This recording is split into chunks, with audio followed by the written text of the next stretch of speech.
கடவுளுக்கே செல்வம் தரும் குபேரன். நமக்கு பொருட்செல்வமும் வேண்டும், அருட்செல்வமும் வேண்டும்.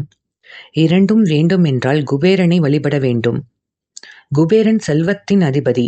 மனமுருகி வேண்டுவோர்க்கு வாரி வழங்கும் வள்ளல். நவநிதிகள் அனைத்தும் அவன் வசம் உள்ளது. திருமலை திருப்பதியில் காட்சி தரும் ஸ்ரீனிவாச பெருமாளின் திருமண வைபோகத்திற்கு பொருள் கொடுத்து உதவியவன் குபேரன். நாம் திருப்பதியில் செலுத்தும் உண்டியல் பணம், நகைகள் அனைத்தும் ஏழுமலையான் குபேரனுக்கு வட்டி கட்டுவதற்கு செலுத்துவதாக ஐதீகம். மகாலட்சுமியின் மாதவனுக்கே கடன் கொடுத்தவன் குபேரன் என்றால் குபேரனுடைய செல்வ பெருமைகளை சொல்லவா வேண்டும்?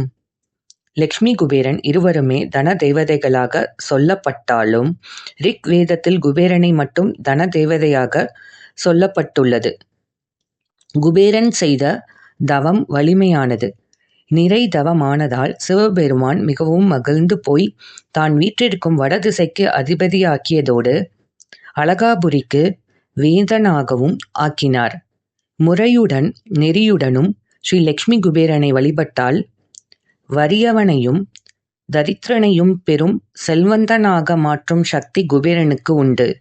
நன்றி.